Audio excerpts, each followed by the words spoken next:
O Conselho Regional de Administração do Rio de Janeiro tem orgulho de dar as boas-vindas a vocês aqui presentes para o ENCAD de Volta Redonda, o ENCAD do Sul Fluminense, que contará com uma palestra do presidente do CRA-RJ, administrador Wagner Siqueira, com a entrega de moções a pessoas que se destacaram em sua atuação em prol da administração aqui na região e falas de pessoas importantes também para o município.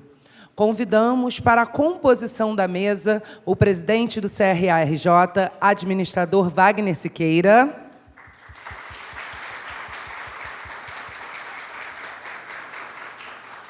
o delegado do CRA-RJ no município, administrador Nilton Bueno,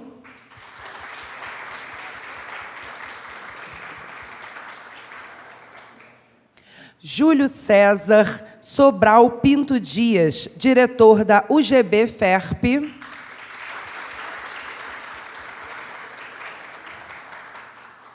o advogado Pedro Luiz Dalboni da Cunha,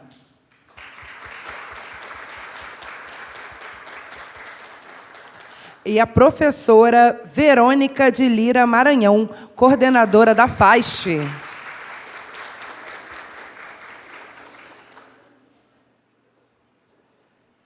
Neste momento, convidamos a todos para a audição do Hino Nacional Brasileiro.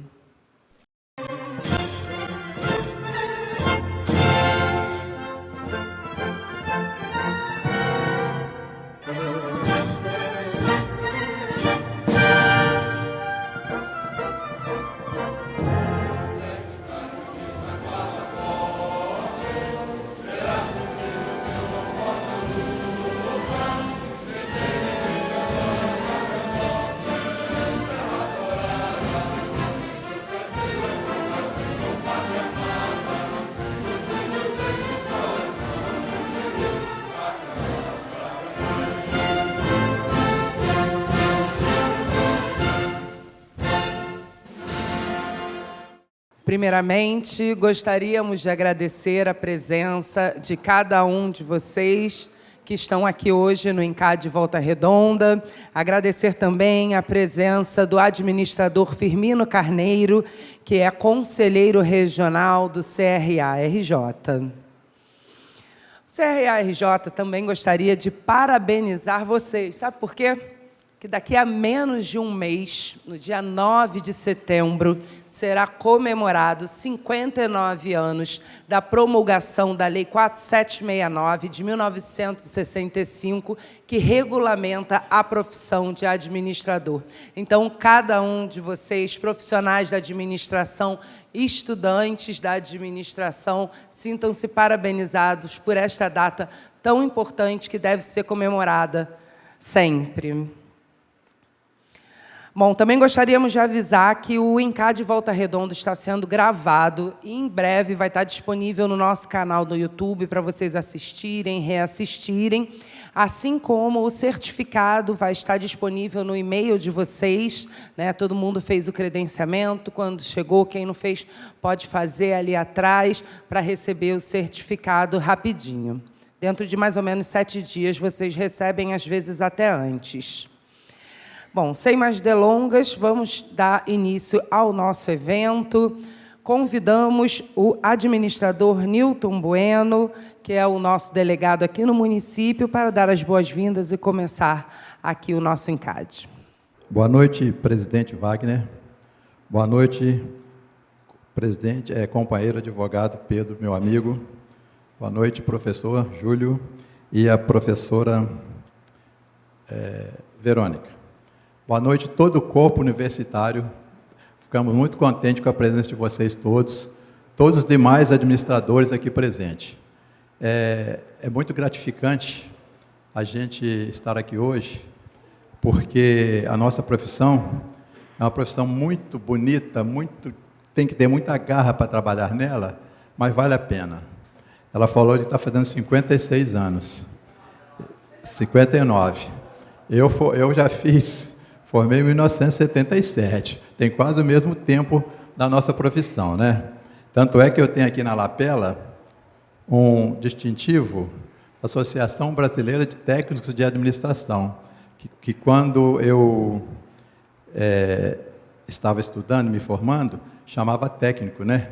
Aí depois, em determinada época, no meio do meu curso, passamos a chamar de administradores, porque depois, antes estava também administrador de empresas, mas nós não administramos só empresas, administramos várias coisas, né? Então, olha, gente, muito obrigado, valeu muito a presença de vocês aqui, nós vamos ter uma noite muito profícua, muito bacana. Boa noite.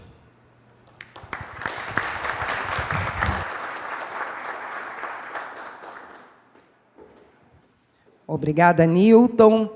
Passemos, então, a palavra à professora Verônica, que é professora da FASF, corrigindo aqui, ela é professora da FASF e coordenadora do Colégio ICT. Professora Verônica, seja bem-vinda. Muito obrigada.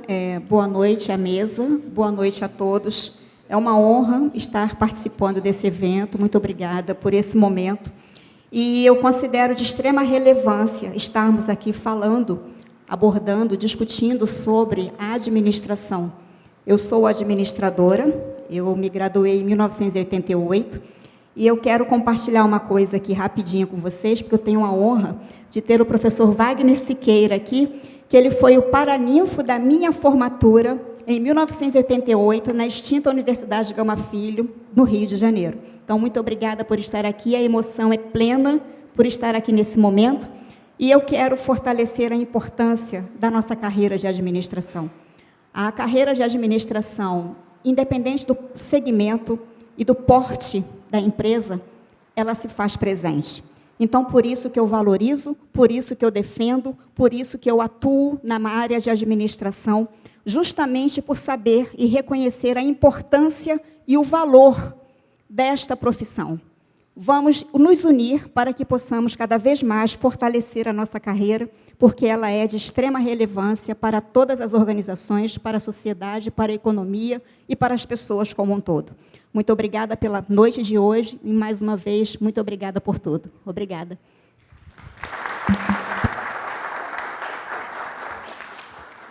Muito obrigada, professora Verônica, e agradecemos também a presença da professora Rosemary, do Instituto Federal da cidade de Pinheiral. Obrigada pela sua presença. Convidamos agora para a fala de abertura o advogado Pedro Luiz Dalboni da Cunha.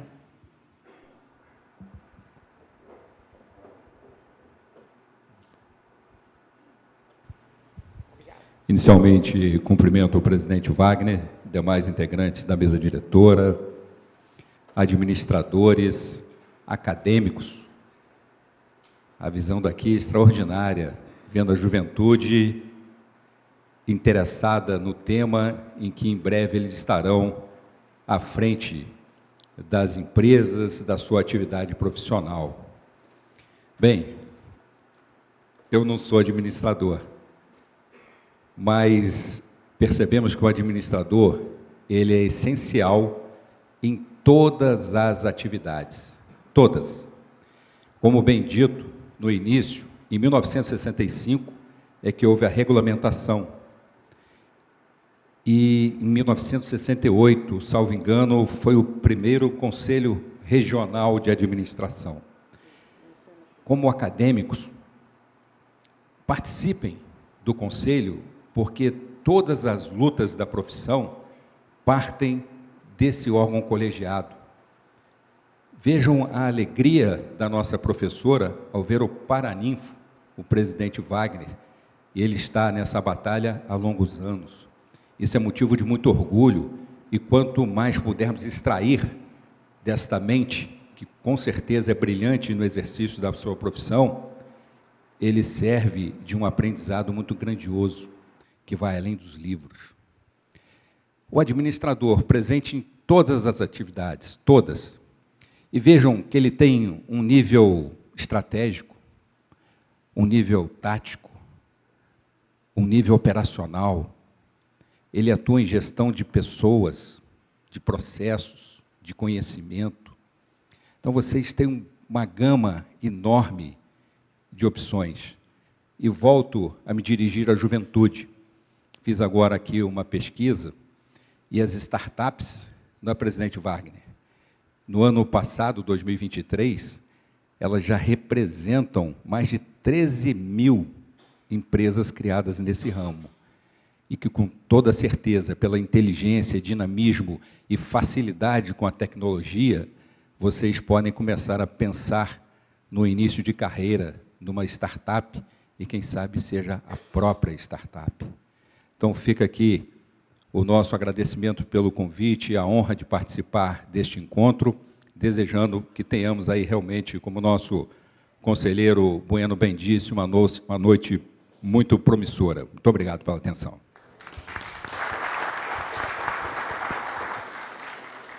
Muito obrigada, Pedro.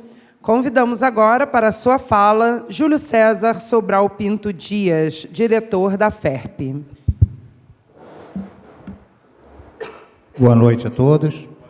Cumprimentando o nosso presidente, eu cumprimento os colegas da mesa e quero parabenizar o Conselho Regional de Administração pela iniciativa desses encontros regionais.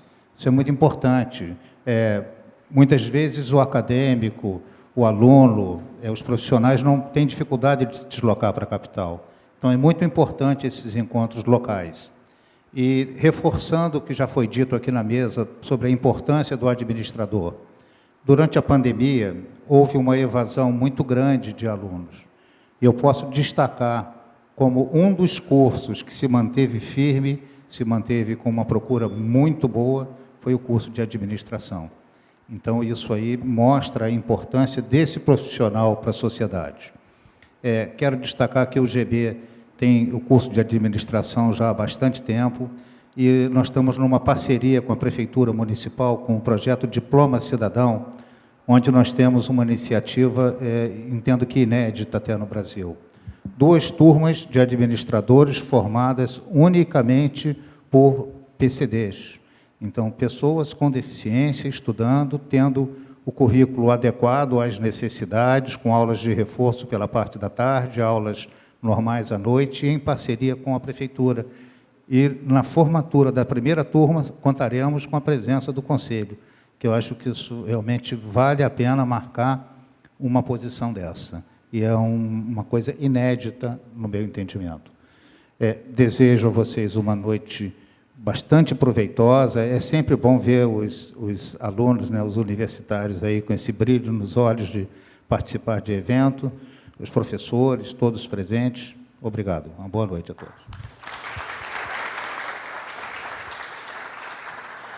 Muito obrigada, professor Júlio. E corroborando o que o professor Júlio falou, né, que muitas vezes as pessoas não conseguem ir à capital, hoje já esteve durante o dia e amanhã a nossa van itinerante vai estar na parte da manhã, né, atendendo as pessoas. Quem quiser fazer o seu registro, pegar a segunda via de carteira, vai estar disponível para vocês a van itinerante do Conselho Regional de Administração.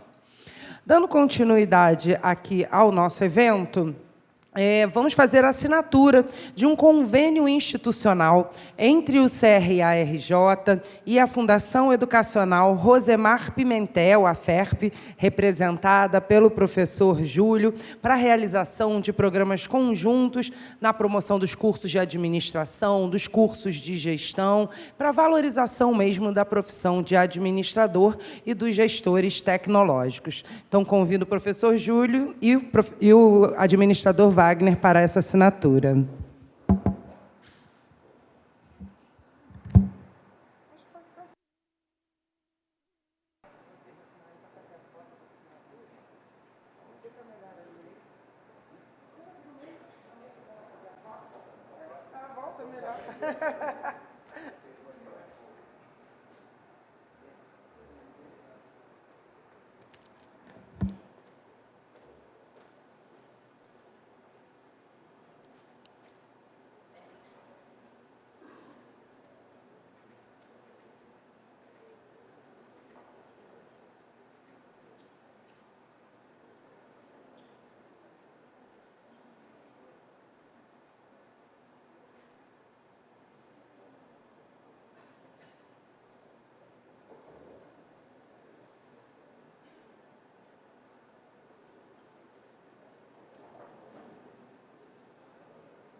Devidamente assinado em 2 vias, hein, gente? Para não ter dúvidas.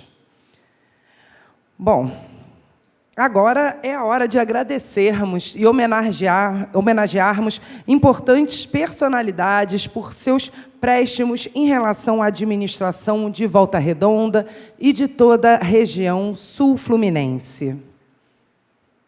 Neste momento, convidamos para receber uma moção de aplausos o coordenador do curso de administração da UGB-FERP, Centro Universitário Geraldo de Biase, Fábio Souza da Silva.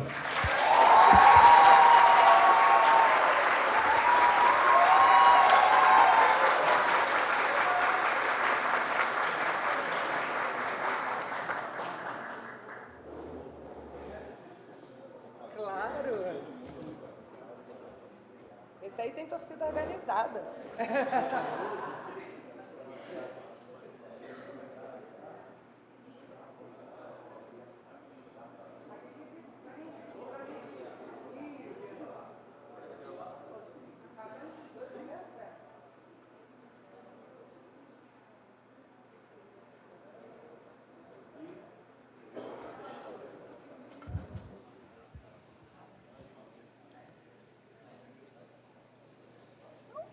Isso aqui é grande. Fábio, gostaria de dizer algumas palavras? Perguntar para o professor se quer falar, né? É quase complicado falar depois desse pessoal tão importante aqui na mesa. E perguntar se o professor quer falar é complicado. O professor sempre quer falar. Obrigado por tudo, queridos alunos que estão aqui, meus companheiros de guerra, de luta, a vitória é nossa. Continuamos sempre nessa missão e parabéns ao Conselho Regional pelo grande evento, agradecendo especialmente a pessoa do nosso grande Tiago aqui, que sempre esteve brilhante à frente de várias pesquisas lá no curso, continua sua vida acadêmica e também agora à frente aí junto com o Bueno do Conselho Regional. Agradecer a todos presentes, porque a honraria talvez não dá para fazer sozinho. Se a gente pode chegar e enxergar mais longe, é porque a gente está subindo em ombros de gigante. E gigantes estão aqui na minha frente. Parabéns, administradores, sucesso para todos vocês. Obrigado pela palavra.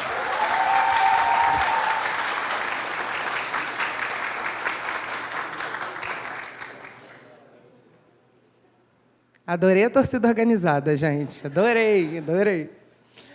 Bom, convidamos agora a coordenadora do curso técnico ICT e professora da FASF, a administradora Verônica de Lira Maranhão, que recebeu do Paraninfo a carteira de administradora, agora vai receber a moção de aplausos.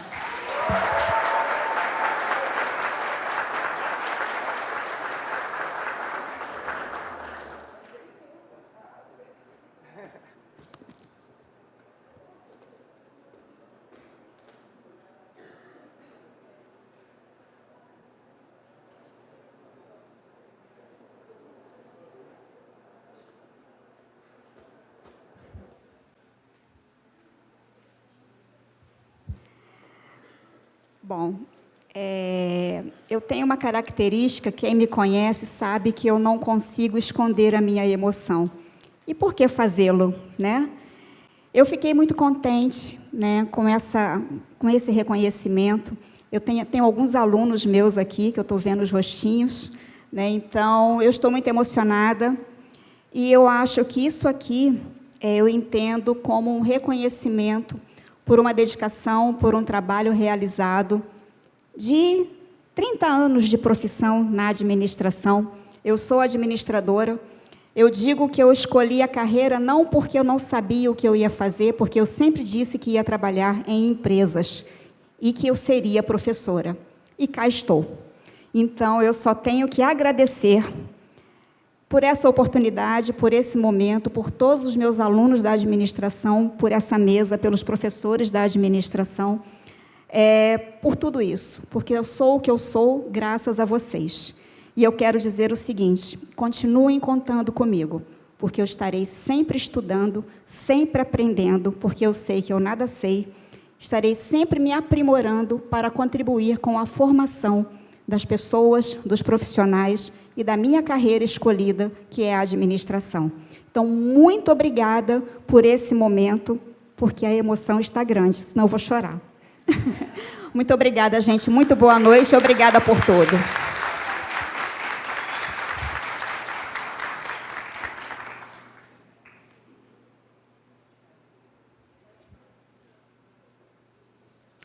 Muito obrigada, professora Verônica. E convidamos agora para receber a moção de aplausos do Conselho Regional de Administração do Rio de Janeiro, o diretor do UGB-FERP, Júlio César Sobral Pinto Dias.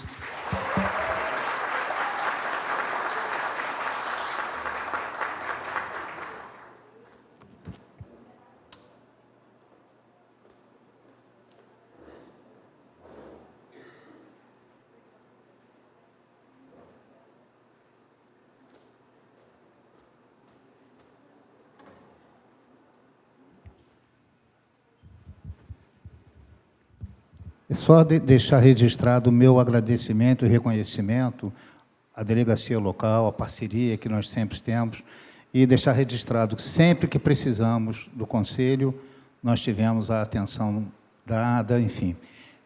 Procuramos apoiar bastante o curso de administração, trazendo também pós ligadas ao curso. Eu acho que isso é muito importante para fortalecer a profissão. Muito obrigado pela honraria.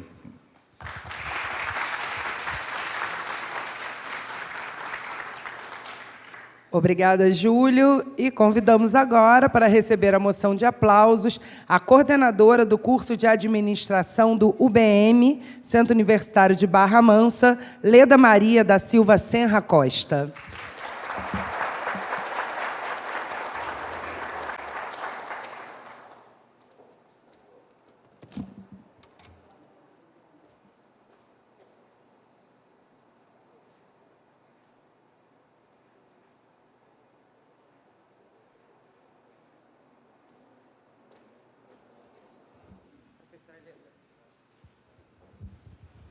Bem, boa noite a todos, né?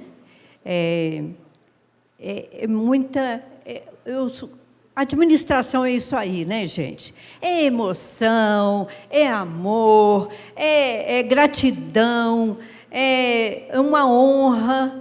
Então, tudo isso forma a nossa querida profissão, que eu escolhi também, como a Verônica falou, não foi porque eu não tinha outra coisa para fazer, não. Eu fiz porque eu amava mesmo. Sempre gostei. E eu acho que em nenhum momento da minha vida eu me arrependi. Sabe por quê? Porque eu amo o que eu faço. Então, eu não consigo trabalhar assim. Quando a gente ama, a gente não vê o peso do trabalho, né? Então, olha, muito obrigada por essa honra, né, que vocês me concederam, e sempre me colocando à disposição para vocês.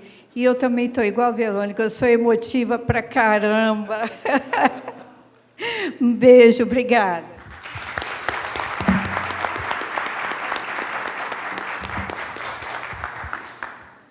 Muito obrigada, professora Leda. E, para fechar essa sessão de moções de aplauso, convidamos o advogado e ex-governador do Rotary Club, Pedro Luiz Dalboni da Cunha, para recebê-la.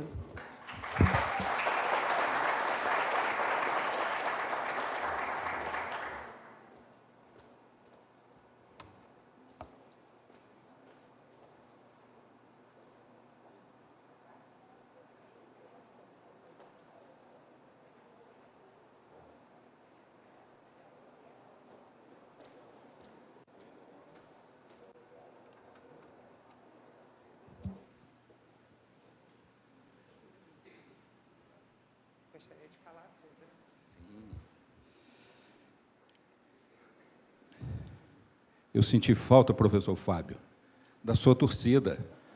Ele é o primeiro colocado, tá vendo? Eu falei, eu sou o último, vai ter meia dúzia de aplausos ali. Brincadeiras à parte. Coincidentemente, este ano eu completo 30 anos de advocacia. e, nesses 30 anos, um reconhecimento do Conselho de Administração. Então, esses reconhecimentos são muito valiosos, tanto na vida pessoal quanto profissional, porque nós somos observados. Então, vocês, acadêmicos do curso de administração, lembrem-se que vocês serão sempre vistos por suas atitudes, por suas ações. E como profissionais, mais ainda, porque isso servirá de exemplo para outras pessoas. E eu tive a felicidade que Deus me concedeu de, no exercício da advocacia, ter o meu filho como sócio. Então, esse aprendizado, esse exemplo, eu passo para ele. E tenho certeza que muitos de vocês também terão essa mesma bênção.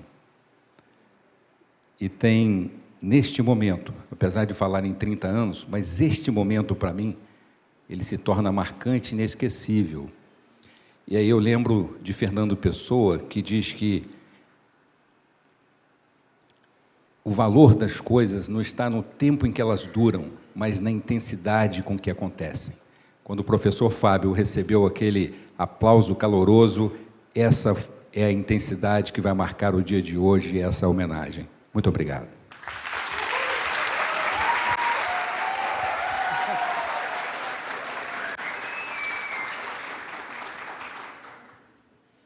Muito bem. Então, depois de toda essa emoção, dessas homenagens, convidamos o presidente do CRA-RJ para a sua palestra aqui no INCAD Volta Redonda, onde ele falará sobre o futuro das organizações, o desafio do gestor. Quem quiser fazer perguntas, ao final da explanação do Wagner, ele vai, eu passo o microfone, é só levantar o dedinho para fazer a pergunta para ele. Enquanto ele coloca o microfone, eu tenho um convite a fazer para vocês. Nos dias 11 e 12 de setembro, nós vamos realizar o maior evento de administração do ano, o INCAD 2024, onde a gente vai falar sobre gestão das inteligências.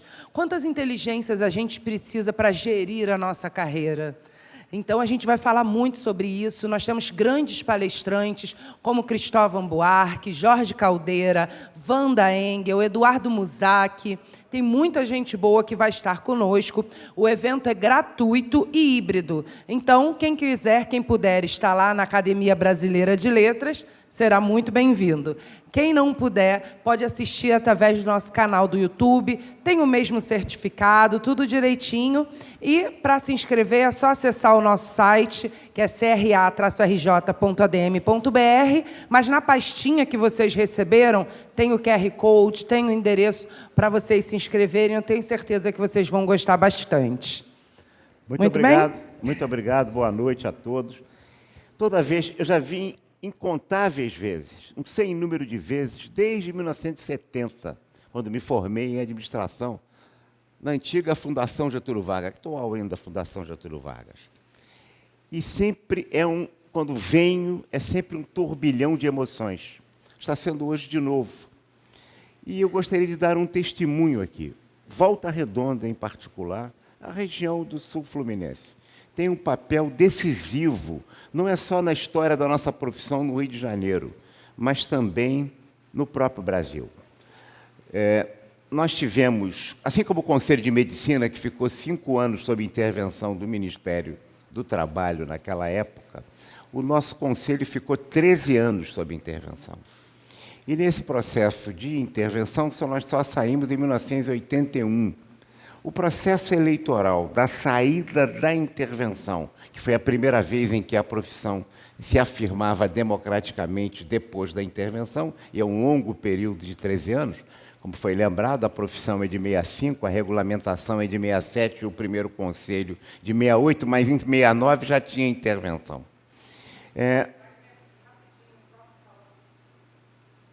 Intervenção, deixa eu intervir, porque senão o pessoal vai ficar com dor no pescoço. Se vocês quiserem desfazer a mesa, sentar nos seus respectivos lugares, podem ficar à vontade, tá?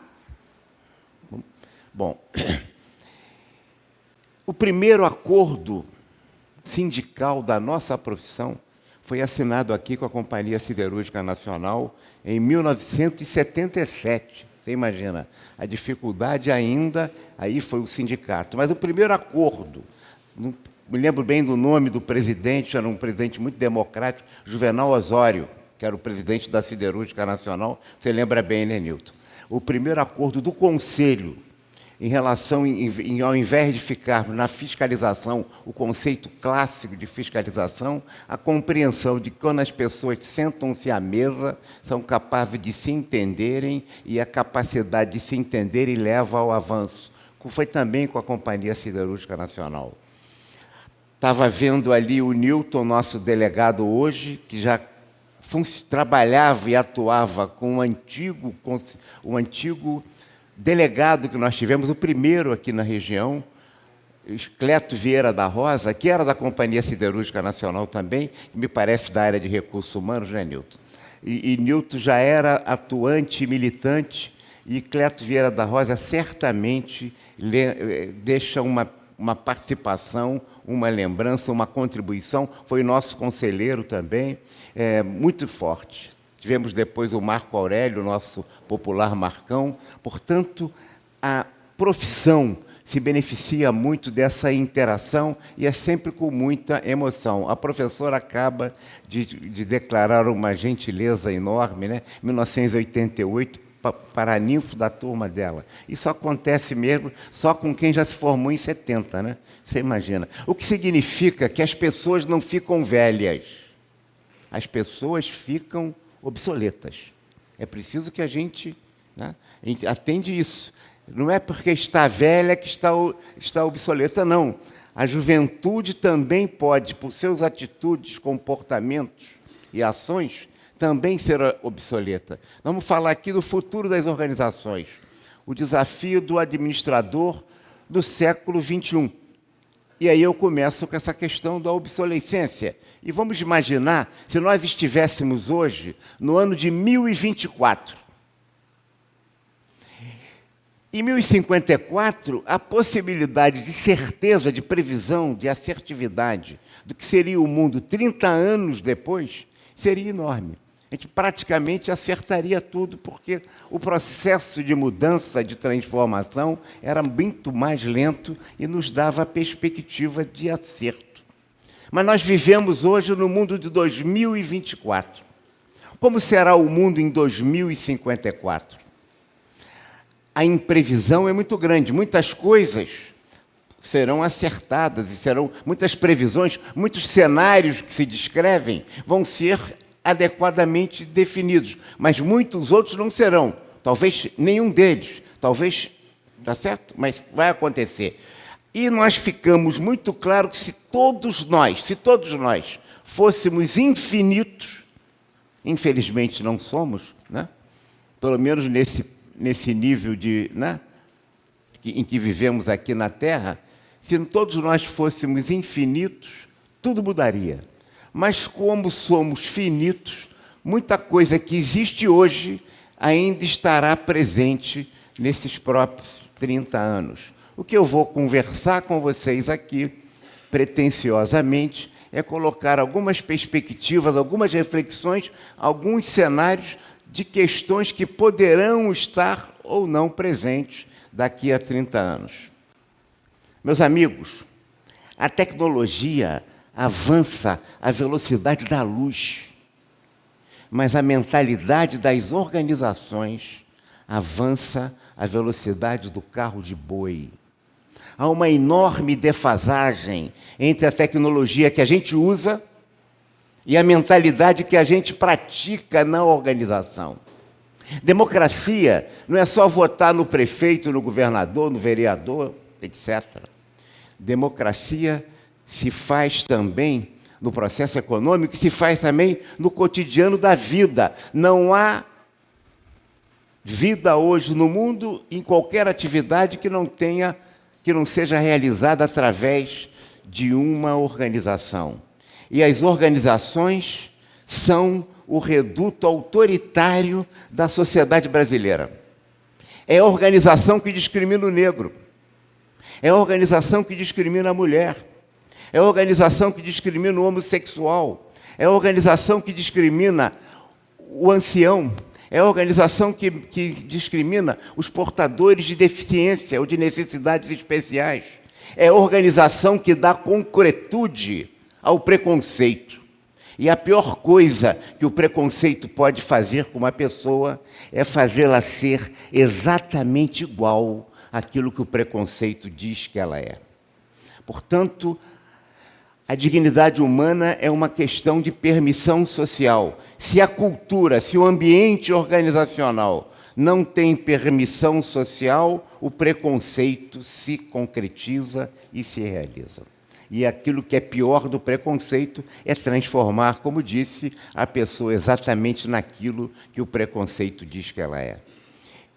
Esse é um importante papel fundamental do administrador. Nós estamos falando aqui de transformação da realidade. Se fala muito em agente de mudanças, mas quando a gente faz uma regra, uma norma, estabelece uma rotina, um processo, nós temos que olhar bem o que nós estamos fazendo, porque atrás desse processo poderão ter ideologias que reforçam essa mentalidade discriminatória ou ideologia, ideias, valores, crenças, opções éticas que transformam essa realidade.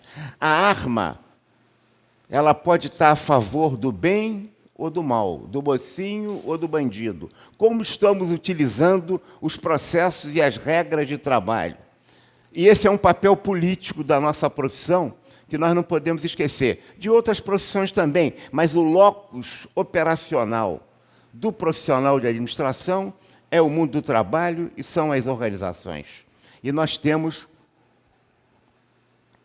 esta responsabilidade, este compromisso. Eu não estou dizendo que a gente vai entrar no partido A ou no partido B. Eu estou dizendo que ninguém consegue exercer a cidadania sem exercer um papel político. Quando a gente se omite ou participa em relação aos fatos que nos envolvem, nós estamos exercendo um papel político. No trabalho, na nossa empresa, aonde estivermos aplicando os nossos conhecimentos, nós estamos dando mais concretude ao preconceito ou estamos superando esse preconceito?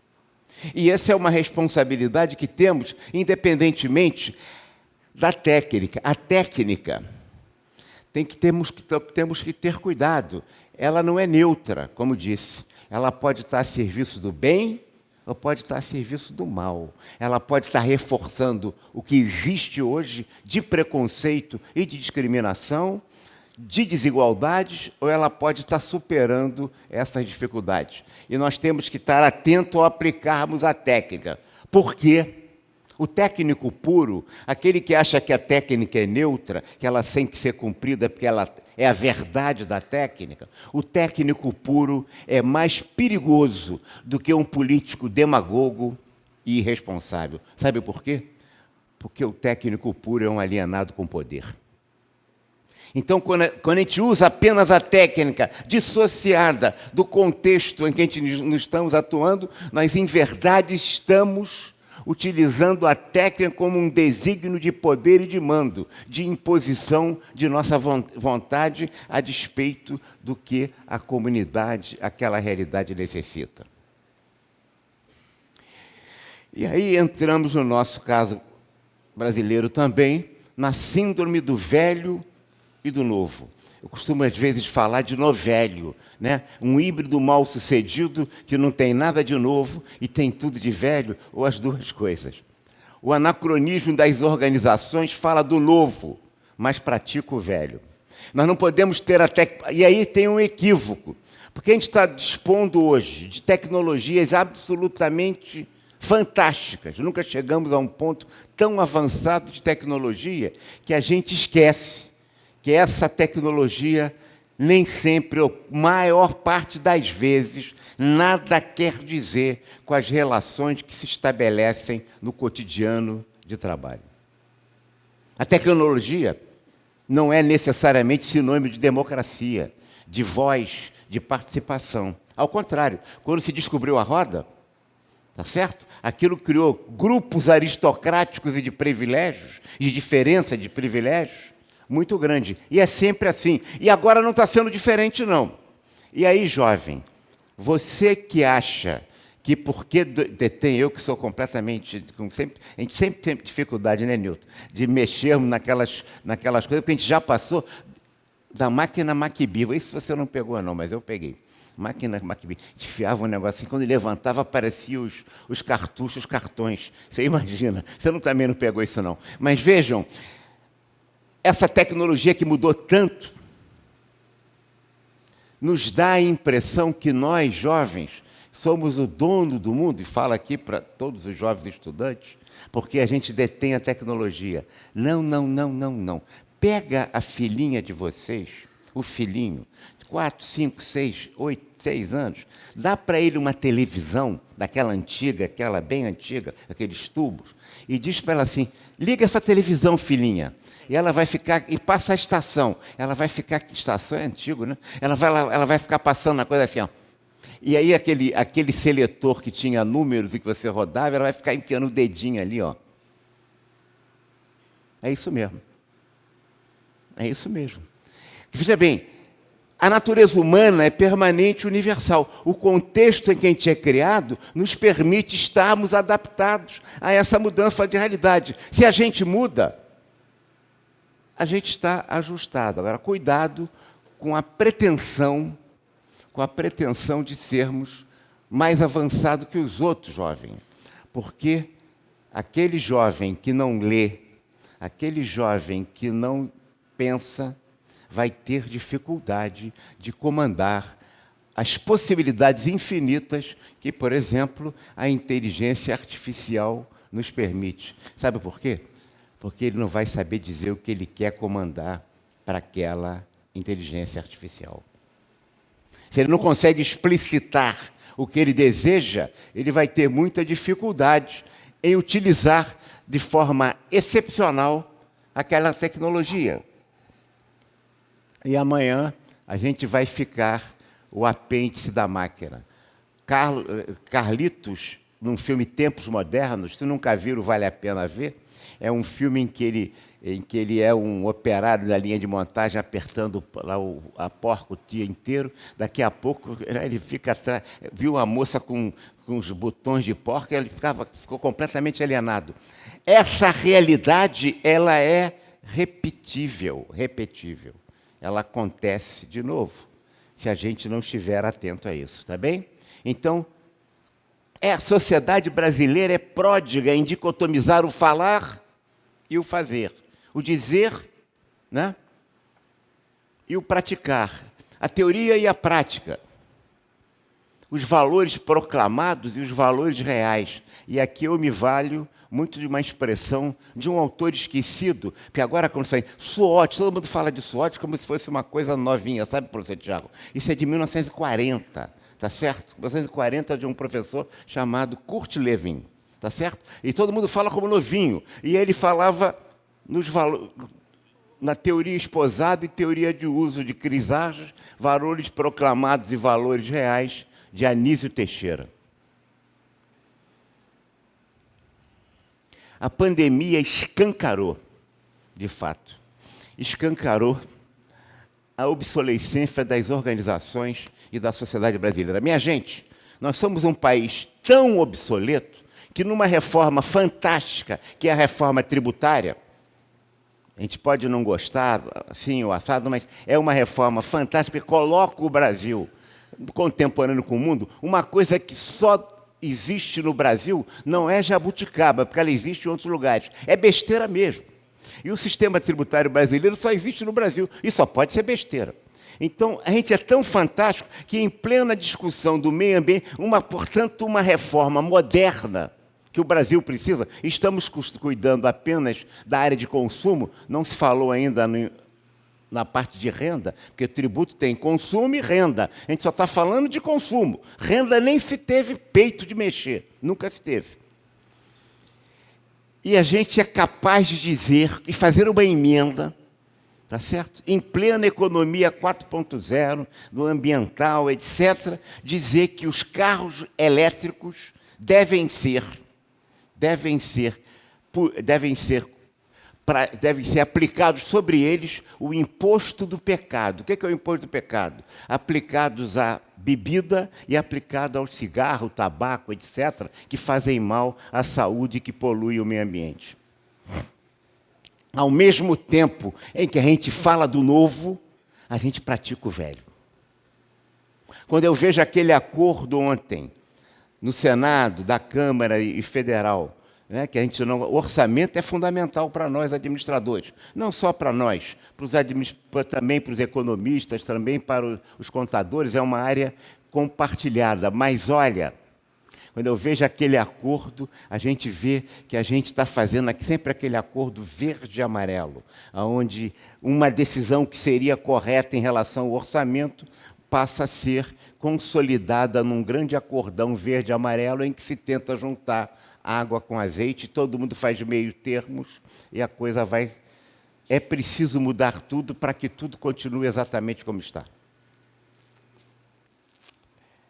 O ouro da biodiversidade, que é o mato, que é a floresta, que é o verde. Se tem um país que tem o verde como o nosso, nós estamos numa grande oportunidade histórica, e vocês vão viver isso, de afirmação no cenário mundial, para ser o centro do mundo, por causa das condições objetivas que o Brasil tem, e do mérito que teve também, porque não é à toa, né, que mais de 90% dos recursos utilizados no Brasil são renováveis.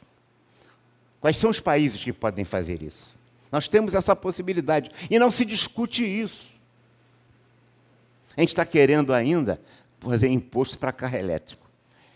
A economia de carbono, aliás, não é só aqui, não. Quando a gente vê lá ó, a Kamala Harris e o como é que chama a praga? Trump. E o Trump, né? Quando a gente vê o Trump e a Harris, eles não estão falando isso ainda também. Que é o novo mundo, e que é o novo mundo que tem como o Brasil como centro da energia renovável. Vejam, neste país, nos últimos 2 anos, nós botamos 4 milhões de residências com energia solar. Sabe o que significa isso em geração? Uma Itaipu. E o governo nem tomou conhecimento, os governos nem sabem disso, a imprensa nem fala isso. A gente implantou uma nova Itaipu de geração de energia, sem ter consciência disso todos os dias. Isso é absolutamente fantástico. Esse é o mundo que vocês, jovens profissionais, vão viver. Temos uma dificuldade, a educação de alta qualidade. Nós precisamos. A nossa educação, nem todos têm o privilégio de estar aqui como vocês, estarem nas escolas em que estão e tendo a educação que estão tendo. Força de vocês, esforço da família, de cada um de vocês. É verdade. Mas a gente tem um processo educacional bastante difícil. Eu quero lembrar aqui apenas que a primeira faculdade no Brasil, a primeira faculdade, só foi criada em 1808, quando a família real portuguesa, fugindo do Napoleão, chegou aqui, aportou na Bahia e criou uma faculdade. O príncipe consorte, o Dom João VI, né, ele colocou, que depois veio a ser o Dom João VI, foi a primeira faculdade. Nós não tínhamos faculdade. Sabe quando foi a primeira faculdade aqui nos cucarachos, que a gente goza e brinca com eles? O resto da América do Sul, século XVI, 1500 e pouco. Você tem faculdade em países como o Peru de 1570. Nós tivemos a primeira faculdade em 1808. Vocês vejam que é um processo histórico que precisamos romper, porque a educação, a gente também tem uma atitude historicamente equivocada. Ah, sim, a primeira universidade, hein? Aí fica mais grave. Uma balinha jujuba para quem acertar. Sabe quando foi a primeira universidade do Brasil? Século XX. Ah, o povo brasileiro, a elite brasileira se organizou e estava animada para criar a primeira faculdade, a primeira universidade, consciente dessa necessidade. Não foi isso. é que o rei Leopoldo e a rainha Elizabeth da Bélgica vinham ao Brasil para criar a Belgo-Mineira em Minas Gerais. E tinha que dar um título de doutor honoris causa para o rei. E não tinha universidade. Como é que ia dar título de doutor honoris causa? Um país que não tinha universidade. Aí criaram correndo um negócio que se chamou importante hoje, e ficou muito importante depois, chamado Universidade do Brasil, que hoje é a Universidade Federal do Rio de Janeiro. Quer dizer, a educação não nasceu por produto de consciência da nossa elite. Nasceu de uma necessidade política, diplomática, de criação de a concessão de um título. A Rainha Elizabeth tem até nome de rua lá na cidade do Rio de Janeiro, em Ipanema. As pessoas pensam que é homenageando a Rainha Elizabeth da Inglaterra, mas é da Bélgica, que está sendo homenageada ali. Aí, vocês vão viver também, já estamos vivendo todos, de uma nova realidade. Toda a literatura básica da administração se fundamenta corretamente na economia real. A economia real é fábrica de sapato, faz sapato. Quem são os empresários? O Taylor tratava disso, o Ford. Aliás, livros que a gente nem leu. É uma coisa que a gente precisa ver. Os clássicos precisam ser lidos. O direito tem uma experiência muito grande em respeito ao processo histórico, porque as coisas vão mudando e transformando. Mas nós temos, por exemplo, um livro do Ford. Se tem um autor que é muito citado e mal citado no Brasil, é o Ford. Está bem, mas a gente não pode tirar o homem do contexto dele, onde ele viveu há mais de 100 anos. Mas o livro em português é melhor, em termos de texto, do que em inglês. Eu vou dizer por quê. Porque o tradutor e quem fez o prefácio foi simplesmente Monteiro Lobato. Não é possível que o ghostwriter do Ford, aquele que escreveu o livrinho dele, né? Do Ford, em inglês, tenha sido melhor do que o Monteiro Lobato, que era além de ser um super intelectual, era um tremendo empresário. A gente fala do Fordismo hoje sem ter lido o livro. Aliás, nós, professores aqui baixinho, também a gente ensina Fordismo sem nunca ter lido Ford. E a gente lê de textos diferenciados. Então, o que está caracterizando a saída da economia real, a partir de 1980, principalmente, com Margaret Thatcher na Inglaterra e Ronald Reagan nos Estados Unidos, se criou um novo modelo que se chama de neoliberalismo. O pessoal de esquerda, de direita, discute muito essa questão. Nós estamos fazendo aqui uma análise apenas histórica, mas a economia financeira passou a determinar no mundo. Qual é a consequência disso? Quando a gente vê os comentaristas de televisão, de cada 10, 11 que comentam a situação da economia que a gente assiste na televisão, ele está analisando a questão financeira, não a economia real. Porque ele está sempre falando de 20, 30 fundos mundiais que são muito maiores que os países e que dominam essas organizações. Se dão exemplos espetaculares de grandes empresários, como se eles fossem grandes empresários. Inclusive brasileiros. Né? Mas, em verdade, eles são, na maioria das vezes, ou quando nunca, quando sempre, aqueles donos da loja americana, por exemplo, eles são grandes financistas. Dizer que são empresários é conversa fiada. Eles nem sabem onde estão as empresas dele. E muitos acionistas nem sabem onde estão as suas empresas. Porque a economia financeira, essa é uma realidade que vocês vão viver, e já estamos vivendo, e que precisa ser considerado. Economia real ou economia financeira? A aplicação financeira vem de mais do que o investimento produtivo. A economia real é sugada pela financiarização planetária. Os recursos existem, mas são esterilizados pela especulação. A financiarização é uma bola de neve que alimenta a si própria. Uma bola de dinheiro, aqui uma pilha de dinheiro, com mais dinheiro não gera nada, gera mais dinheiro. Não gera riqueza, não transforma a realidade. Essa é uma questão que nós, profissionais de gestão, temos que estar atentos. Porque quando o empresário deixa de aplicar no seu negócio para ganhar mais dinheiro na aplicação financeira, ele já está colocando obsoleta a sua organização. E um país sai de 25%, 28%, há poucas décadas atrás, de participação na indústria, no PIB, para 11% hoje, por conta dessas coisas. O governo sempre leva a culpa. Também tem culpa, os governos todos, mas o empresário também, porque ele prefere ganhar na aplicação financeira. E aí, quando uma escola, uma universidade, ao invés de escolher um grande professor para ser reitor, porque é uma escola e, portanto, uma universidade tem que ser um especialista em educação, ele escolhe um sujeito muito prático, muito inteligente, fantástico, que se deu muito bem na área financeira, ele é selecionado para dirigir a educação. E a escola deixa de ter cidadãos de formar para formar clientes. Essa aqui é a realidade, porque estão sendo escolhidos não mais os professores, mas os CEOs, e esse CEO passa a ter lealdade com quem?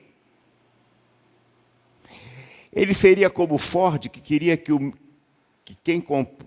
melhor comprador dos seus carros seria os trabalhadores do próprio Ford. Ele tem alguma filosofia social? Não. Nós, professores, costumamos dizer, por exemplo, que Jack Welch, ou que o Paulo Lehmann é um tremendo empresário, ele é um grande financista, genial, aliás, mas empresário, como no sentido de economia real.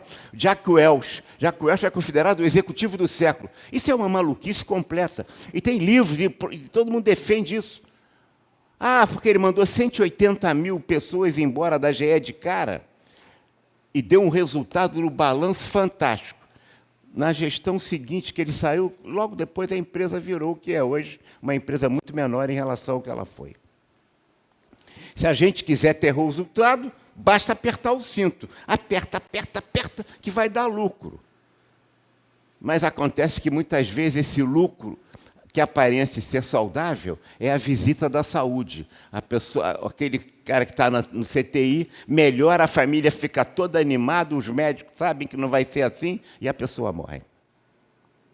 A gente tem que estar vivenciando essa realidade e essa interpenetração que existe hoje entre a economia financeira e a economia real. Porque hoje a economia financeira tem uma força muito grande sobre a economia real, e os comentários dos economistas também perderam e perdem com isso, porque as avaliações que eles fazem normalmente são como se fosse uma foto, não um filme, né? Aquela foto em que você tem que fazer... o mercado, o que é o mercado? O mercado somos nós. Ah, não, o mercado é o pessoal que aplica no financeiro, para quem o presidente do Banco Central tem que dar satisfação? Quem é o patrão dele? É o povo, não é os financistas. Não é verdade? É. Continuando. O cliente é Deus. Vocês vão escutar muito, já falam muito isso. O cliente é Deus porque Deus perdoa. E o cliente é dureza, ele não perdoa, ele não se sensibiliza. Meus amigos, as organizações hoje, cada vez mais, não estão a serviço do Deus cliente. Estão a serviço de um novo Deus, o Deus acionista. Para que é preciso encantar o cliente? A gente encanta o cliente para que ele encante bastante, né? A gente encanta ele para ele dar mais lucro, para ele comprar mais, para dar melhores resultados para o acionista. Agora o patrão é o rentista, o dono das ações. Só pensa nos resultados financeiros de suas ações. Só se vê como investidor. Dirigente de uma grande universidade, que está toda a formação em aplicação financeira, não em educação. Você acha que ele está olhando o resultado da educação? O velho patrão, dono da fábrica, não tem mais importante na sociedade de mercado. A gente precisa entender isso para transformá-la. Essa é a realidade que precisa ser mudada. A mudança do papel do capital e da escala de negócios. Isso todos nós convivemos e é sempre lugar comum, não estou falando novidade nenhuma aqui, mas os custos marginais das empresas digitais tende a zero. Quanto mais a gente vai produzindo, mais vai caindo o preço. Criar unidade de riqueza com muito menos gente. Né? O Uber, que não tem empregado, não tem motorista, né? O Airbnb também, que não tem, não é isso? Não tem hotel. Mas é a maior hotelaria do mundo, não é isso? É isso. Se você pegasse, há poucas décadas atrás, Detroit, que é uma cidade decadente igual ao Rio de Janeiro, a cidade do Rio de Janeiro. Exatamente igual. Uma cidade decadente. Aliás, a cidade do Obama. Só para completar. Então, vejam o seguinte. O que acontecia lá? Tinha as grandes fábricas automobilísticas. Aquilo dava um resultado fantástico. Hoje está no Vale do Silício. Se a gente vê os resultados de uma época e de outra, a gente vai ver que os resultados são substancialmente mais expressivos para quem tem muito menos gente. O que significa que as sociedades, que os governos, que o Estado, e digo a sociedade, vai ter que criar redes de proteção para que, enquanto houver a transição para um novo momento, para um novo tempo, porque nós estamos vivendo uma transição do antigo para o novo, que é a nossa quarta revolução industrial. A batalha da evolução na quarta revolução industrial está em curso, mas o Brasil está fora dela. Se a gente não assumir isso, claro que está em fora dela. Com a Covid, que foi ontem, 2% das empresas brasileiras, 2%, não estou falando de governo, 2% das empresas brasileiras estão na economia 4.0, de fato. O resto pensa que está, tem uma funçãozinha ali, tem outra ali, compra um ferramental, uma ferramenta aqui, compra outra, um processo, mas estruturado como economia 4.0 não estão. A gente ainda está discutindo hoje se o 5G tem que ser finlandês, tem que ser chinês, tem que ser americano, e o fato é que até hoje a gente não tem o 5G. A gente tem um pseudo 5G, um falso 5G, e nós estamos ficando atrasados nisso. Nós estamos discutindo o atraso. Esse é o país do anacronismo, colegas. Nós estamos discutindo uma coisa que não... Como é que... Ah, porque esse negócio é chinês, esse negócio é americano. Como é que é isso? Sem perceber que as empresas de telecomunicações no Brasil, todas usam a maior parte dos seus equipamentos de infraestrutura chineses. São todos chineses. Né?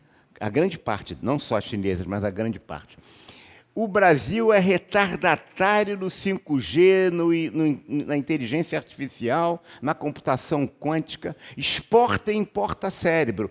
Assim como todos os jovens aqui estão pensando em sair do Brasil, que é a inteligência da sociedade brasileira, tem uma opção de jovens que estão vindo para cá, fisicamente, nem sempre, mas pelas linhas online, trabalhando para o Brasil. Até tem muito brasileiro. Esse é um problema que passa pelo Conselho. Como é que é? O cara vai para a Irlanda, trabalha da Irlanda no Brasil, direto, ele não tem que estar registrado no Conselho? Como é que fica essa história? Isso está acontecendo com direito também. Né? Como é que vai ser isso? Nós estamos vivendo, eu não estou passando aqui um sentido de pessimismo, nem de ceticismo. Eu estou passando aqui uma tentativa de que nós reflitamos juntos para a gente poder mudar essa realidade.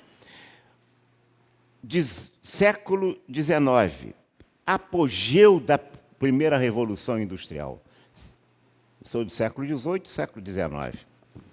O Brasil, em 1808, já que estou citando 1808, era do tamanho dos Estados Unidos. Exatamente. Um pouquinho menor de população e um pouquinho menor de renda per capita. A renda per capita do brasileiro em 1808 era $3 menos que os americanos.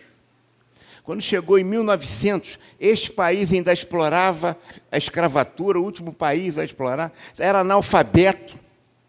Apesar de ter um imperador que falava diversas línguas, cientista, genial, não sei o quê, mas era analfabeto. Era. Bom. Né? Tá certo? Então, vejam, e a gente não se desenvolveu. Enquanto os Estados Unidos, na virada do século XIX para XX, com a Alemanha, arrebentaram os dois, a potência inglesa, que dizia que no reino inglês o sol nunca se põe, porque eles eram donos do mundo inteiro. E a sair, os Estados Unidos e a Alemanha explodiram como as novas potências no cenário mundial. A Alemanha não é tão forte hoje, porque ela perdeu 2 guerras no século XX. E perdeu feio as 2 guerras. Que também errou, mas perdeu. Mas os Estados Unidos continua sendo um país extremamente importante. Mas o Brasil ficou marcando o passo. Nós não crescemos nada no século XIX, em plena explosão do século XX. A gente fala, ex-aluno do Colégio Pedro II, portanto me orgulho muito do colégio, que o Pedro II ia assistir às aulas, não no meu tempo, eu fui bem depois. Mas, em verdade, vocês vejam, a gente não se desenvolveu no século XX, no século XIX. O que aconteceu no Brasil? Entre 30 e 75, vou colocar lá, o Brasil foi um dos países que mais cresceram no mundo, dos países que cresceram, Brasil e Japão. Sabe o que você podia dizer naquela época? Milagre japonês e milagre brasileiro. Se vocês olharem os jornais da época, vão ver isso. Livros, literatura sobre o milagre japonês e o milagre brasileiro. A gente crescia com ditadura do Estado Novo, com democracia, com regime militar ou sem regime militar, não importa. Ininterruptamente o Brasil crescia a taxas fantásticas, até que que foi um dos últimos, dizia assim, Brasil, ame ou deixo, vai embora, né? Tá certo? Mas não foi só ele, não, foram todos, desde 30. Esse país se transforma em 70 e 75. E em 75 para cá a gente cresce que nem rabo de cavalo, ao contrário do que se fala aí. Isso reflete nas organizações. O PIB da indústria no Brasil, como disse, saiu de 25%, 26%, 28% para 11% hoje. É um país que desindustrializa, igual a Argentina. O efeito Orloff é verdade, porque o argentino era tão rico, que as pessoas falam assim, na Europa, né? Falavam assim, esse cara é tão rico, é podre de rico, parece um argentino. Se a gente vai à Recoleta, no cemitério, a gente vai ver a riqueza daquele país que era. E se tornou subdesenvolvido. Era completamente alfabetizado. E não é mais. A gente vem crescendo, crescemos um pouquinho num governo aí, no 75 para cá, com o Fernando Henrique, um governo um pouquinho com o Lula, mas o crescimento é sempre 2, 3, 1, 0, 0,1, etc., que é ridículo para o tamanho do que o país precisa. Então, nós estamos marcando o passo. E um país que está marcando o passo vai aumentando as suas desigualdades. E, por isso, hoje, o Brasil é o 7º país mais desigual do mundo, apesar de ser uma das 10 maiores economias do mundo. Isso é absolutamente incompatível. Uma economia, uma das 10 maiores economias, já chegamos a ser 6ª, pelo jeito que vamos voltar a ser 6ª. E a gente aí, ó, estamos reeditando a primeira revolução industrial no século XIX, no século XXI. Tá certo? Isso é muito sério, porque esse crescimento, a gente não dá para analisar a realidade de uma fotografia para outra. Você tem que analisar a realidade das organizações todas. Estou falando de economia aqui, mas estou falando das organizações. Num filme, essa foto de fotografia interessa aos especuladores de um dia para o outro. Ah, está tudo fracassado. Ah, agora a Bolsa bateu os valores. Não é isso que apresentou agora? Tá tudo... Como é que pode? Que maluquice é essa? Isso tem uma história. Continuamos. Infraestrutura física e infraestrutura digital. No século XX, era a estrutura física que marcava a posição. No século XXI, é a estrutura digital. Um país que não opta decididamente pela estrutura digital está ficando para trás. É o nosso caso. Tem um autor chamado Manuel de Castel, espanhol. Ele tem um livro fantástico dele chamado Sociedade em Rede. Ele mostra que uma das razões do esboramento da União Soviética é que ela não se adaptou aos novos tempos da informática e se acabou. A economia da Rússia hoje é do tamanho do Brasil. Eles têm a força militar. A gente pensa que a Rússia é uma maravilha, mas é do tamanho do Brasil. Não é nada de maravilha. Tá certo? Eles são 10, a gente é 11, eles são 8, estamos lá disputando cabeça a cabeça. Mas vejam, foi por falta de tecnologia. Na mesma época, o Brasil, e eu me lembro bem disso, tinha como tese, um pela esquerda, o outro por um governo de direita aqui, queria fazer o desenvolvimento do software e hardware nacional, porque nós somos nacionalistas. Vamos criar a tecnologia, fazer as pesquisas e desenvolver os nossos computadores. Não desenvolvemos, ficamos para trás. A gente se arrebentou e que era a reserva de mercado dos computadores. A gente não tinha computador, gente. O mundo todo já tinha, a gente não trabalhava com computador aqui. Nas empresas. E arrebentou o Brasil, arrebentou a Rússia. Nesse período, a China passava fome. Grande revolução, o grande passo adiante, revolução é proibido, no sentido de... Não, desculpe, do passo para frente do... Como é que chamava o... Estou me dando um branco aqui agora, do Mao Tse Tung, da juventude, que parou o país, mas que, a partir de 78 para cá, depois da morte dele e da camarilha dos quatro, um camarada que ninguém fala como político e como gestor público, que chama-se Deng Xiaoping, talvez seja, na área da esquerda, a mais expressiva liderança que a história da humanidade teve no século XX, assim como Churchill foi pelo lado democrático. Tá certo? Porque ele transformou um país que passava fome no que é hoje. Ah, sim, a Coreia era muito menor que o Brasil. Quem é que não gosta de um telefone da LG, hein? Um carrinho, não é verdade? Tá certo? Da coreano, tá certo? Eles eram menores. A China também. Do que a economia brasileira, sabia? Eu já estava ativo nas empresas e assisti isso. E a gente ficou para trás. Hoje a gente não tem infraestrutura, nem física, nem tecnológica. É claro que a opção é digital, mas nós temos que focar no digital, mas para entrar no quarta revolução industrial, que nós estamos fora. Investir fortemente tanto na infraestrutura física quanto na digital.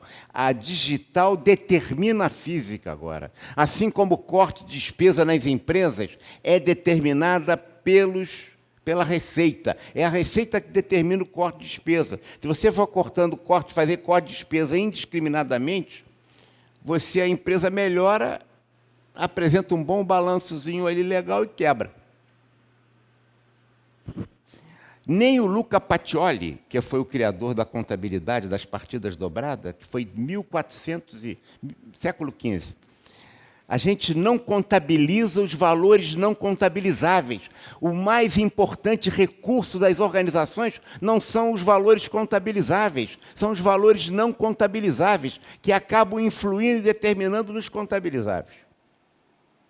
Quando é que os contadores e nós, profissionais de administração, vamos contabilizar o intangível? Porque o que se tem hoje é expectativas, é sacação genial, não é loja americana. É preciso contabilizar o incontabilizável. O Luca Pacioli não tinha esse recurso, mas a inteligência artificial pode fazer isso. Esse é um desafio que se coloca para nós, profissionais de gestão, economistas, administradores e contadores, principalmente. A grande questão que se coloca, então, para o futuro das organizações, caminhando aqui devagarinho para o final, já estou sendo longo, né, hein, Tiago? Vamos continuar, hein? O professor Fábio falou ali que o professor não pode dar chance de falar, mas eu larguei o magistério há muitos anos. Né? Estados Unidos ou China, quem vai vencer, hein? Quem será o protagonista do século XXI? O mundo ocidental assiste hoje, surpreso e receoso, ao renascimento da civilização milenar chinesa. Eles estão realmente determinando muito, né? Veja bem, a diferença entre a China ditatorial, a Índia democrática e o Brasil tupiniquim. 3 países importantes. A Índia é uma sociedade aberta com mente fechada. É uma democracia. A China é uma sociedade fechada com mente aberta. É uma ditadura de um partido único. Ditadura mesmo. Só não é comunista, né? Quem diz que a China é comunista não consegue compreender que Pequim, olha bem, Pequim tem mais milionários morando em Pequim do que em Nova York. Certo? Que o Elon Musk, que faz uma folga danada aqui com o Brasil, que tira a Twitter daqui, etc., né? Vê se ele faz isso com a China, ele tem a principal fábrica da Tesla, está lá, ele fica quietinho, não dá nenhuma banca lá, né? Porque senão eu boto ele para fora. Né? É isso mesmo. É muito fanfarrão aqui no Brasil, em outros países, mas vê se ele é fanfarrão lá. Ele teria tutu para comprar o Twitter, mas ele não tem tutu para comprar o TikTok. Sabe de quem é o TikTok? Tá certo. Então, chinês, né? Chinês, claro que é chinês. Sabia não? TikTok é chinês, meu amigo. Então, e as empresas chinesas, se tirarem o que eles têm aplicado na Bolsa de Nova York, vai ser uma complicação. E ainda se dizem país comunista. Não são. O Marx e o Lenin, o Trotsky, devem se mexer no túmulo. Porque de comunista aquilo não tem mais nada. Eles têm um partido que se chama comunista, uma ditadura, que tem preconceito, perseguição política, perseguição a grupos que eles chamam de grupos minoritários, fazem yugues, eles perseguem, mas democracia não é isso. Agora, ó, o Brasil é uma sociedade aberta, claro, mas com uma economia fechada e com a mente mais do que fechada, obsoleta. O jeitinho mais caro, o nosso obscurantismo, o nosso paroquianismo, a nossa obsolescência. A administração pública vem de longe assim, ó. O rei resolveu premiar os seus aristocratas, dividiu o Brasil e deu capitania hereditária para cada um. Não foi assim? A gente está com isso até hoje. Isso é que as pessoas não conseguem compreender. A administração pública é exatamente assim. De vez em agora parou, mas durante muito tempo os governadores e presidentes davam uns cartórios para os seus apaniguados. Cartório mesmo. Mas você tem uns grupos de privilegiados na administração pública, todo mundo fala que gasta dinheiro demais na administração pública, mas que são privilégios que caracterizam exatamente a economia que nós temos.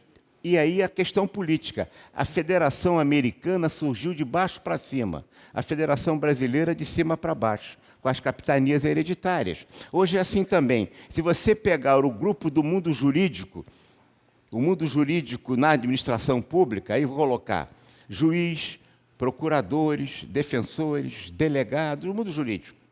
Eles têm salários e remunerações altíssimas, mas aí não tem problema.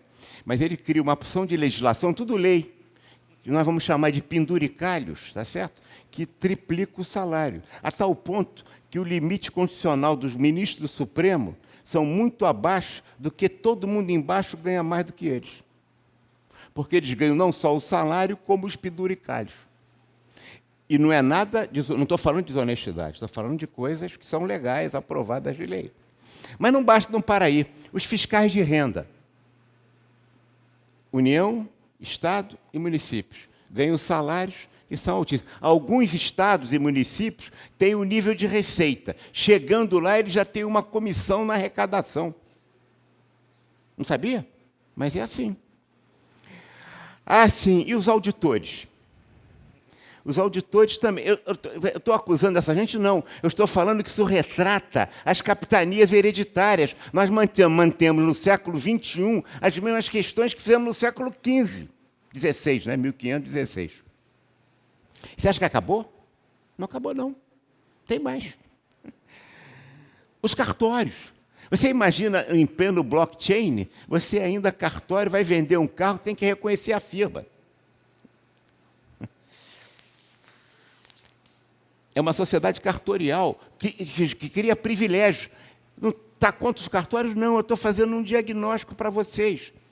Os militares. Todos, não estou acusando o militar, são alto escalão, não estou falando, também. Ah, sim, e os professores? Bom, aí, os médicos, não é certo? Os advogados que não são do mundo jurídico, né? Os economistas, os enfermeiros, os professores. Então, você cria uma casta, lá na história com a capitania hereditária, essa casta ainda existe. Nós temos uma aristocracia de grupos privilegiados, que faz com que a despesa de pessoal no Brasil, na área pública, por exemplo, seja muito grande. Mas ela não é produzida pelo professor, ela é produzida por esses grupos. A sociedade precisa compreender isso. E nós temos essa responsabilidade de estarmos atentos como administradores, né? Além disso, a marca do nosso mundo corporativo, forjado nos monopólios, nos cartéis privados, nos subsídios e privilégios. A esquerda e a direita no Brasil têm uma discussão histérica. Tem que privatizar tudo, tem que estatizar tudo. É assim que ele discute. Isso é uma discussão absolutamente equivocada dos dois lados. Aliás, se você botar extrema esquerda, direita para cá, e extrema esquerda para cá, e for estendendo, ela chega próxima e vira uma ferradura mesmo, para botar cavalo, para calçar cavalo, o burro, né? O discurso da extrema-direita e o discurso da extrema-esquerda, a prática da extrema-direita e da extrema-esquerda são iguais. Você olha o Daniel Ortega, tá certo? O Chaves, com o Hitler, etc. É exatamente igual. Então, estatização é assim também. Se nós não teríamos monopólio privado, pode ser pior, né, siderúrgica nacional, pode ser pior do que o monopólio público. Porque o monopólio privado, a empresa esquece de poder fazer a proteção dos seus fluxos que saem e acaba poluindo a sua população, como nós temos aqui hoje em Volta Redonda. A diferença do monopólio privado é que, veja bem, a gente não privatizou, a gente criou um monopólio. A indústria siderúrgica ficou para 3, 4 caras. Não é a Eletrobras. Então, a estatização não é um fim. Um país precisa estatizar. Se nós não tivéssemos a Embrapa, o Brasil não seria a potência agrícola que é, porque foi a Embrapa que desenvolveu a tecnologia para a produção agrícola que o Brasil tem. Que, aliás, a China está incorporando bem e está financiando os países da África para isso. Atenção, atenção. Repórter F, está lhe avisando, hein? É questão de tempo. E é exatamente assim que acontece. A extrema-esquerda, a Embraer, nós não teríamos a indústria aeronáutica que o Brasil tem, que é muito avançada, se não tivesse a Embraer, que era estatal, que virou privada. Claro, tem momentos em que a sociedade tem que privatizar, tem momentos que tem que estatizar. Agora, tomar isso como dogma político é um equívoco. Eu estava falando do monopólio ali, é por isso. Vocês vejam, nós fomos fazer a reforma tributária, vou voltar ao começo da história. Você vai fazer a reforma tributária, era para ter uma alíquota de 16%, 17%. Aí você começa a botar privilégios. O grupo do turismo, tudo em lei era antigamente, vira tudo artigo da Constituição. Vai tudo ser reforma, então não vai poder tirar. Uma opção de você está inscrevendo os privilégios na Constituição pela reforma tributária. Está eternizando esse negócio. E essa alíquota que devia ser 16%, 18%, está em 28%. Mesmo assim, vai ser uma lei boa. Porque pior do que nós temos hoje, não existe. Mas era para ser 18% a alíquota. Mas cada hora... Qual é o problema hoje dos governantes? Se vão fazer mais privilégio quando aprovar parte da reforma tributária no Senado. Todo mundo vai lá e corre um privilégio. É o lobby dos... Está certo? os monopólios, né? Assim, aí, ó, o Mao Tse-tung foi superado, porque passou fome, não foi esse herói que todo mundo fala, mas o Deng Xiaoping foi. Ele criou lá socialismo de mercado na China. Isso é uma maluquice completa. Vê se pode. Socialismo de mercado. Socialismo é a propriedade dos meios da produção na mão do Estado. Quando você tem o socialismo de mercado, que socialismo estranho, né? E aí ele dizia assim, as frases: não importa a cor do rato, desculpe, não importa a cor do gato, o importa é que ele mate o rato. Se o rato está do lado do rato, é mais importante que ele mate o rato. Acabou com o rato, que vai infectar a gente. Outra frase dele: bota a seta para a esquerda e vira à direita. Isso são as frases que desenvolveram a China e que hoje a gente, histericamente, diz que é um país comunista. Não, é uma ditadura. E uma ditadura boçal. Mas é. De um partido único. Mas bota a seta para a esquerda, para todo mundo achar que a gente está indo para a esquerda. Isso é o Deng Xiaoping. E vira para a direita.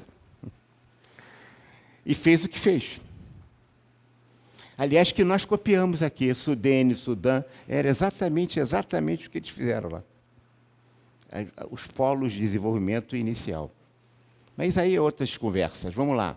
O papel da teoria das organizações. Nós, profissionais de administração, aprendemos e ensinamos. E temos toda uma literatura focada pelo viés do mundo ocidental. O pessoal da política também. Agora, nós vamos ter o viés da política oriental também. Quem vai mandar se é Oriente ou Ocidente não importa, mas a presença do Oriente é muito forte hoje. E você tem que considerar a perspectiva gerencial que a teoria das organizações nunca considerou. O que a gente está ensinando hoje nas escolas está velho. Não adianta dizer, e não é para dizer que o aluno tem que aprender mandarim, não precisa. Ele tem que pensar como pensa o oriental. Porque as organizações orientais, né, TikTok, estão mandando no mundo. O papel histórico, portanto, de legitimação da teoria das organizações à sociedade do mercado. Nós funcionamos para legitimar essa teoria. A teoria das organizações à nova sociedade de mercado. O futuro das organizações a ser operado pelo protagonismo do viés oriental também. Não vou dizendo que vai ser único, mas hoje estamos vendo quem é que vai ganhar, ou se vão ganhar os dois. E aí estamos falando em democracia e autocracia no mundo. E vou correr agora para o final, para encerrar, para não cansar vocês.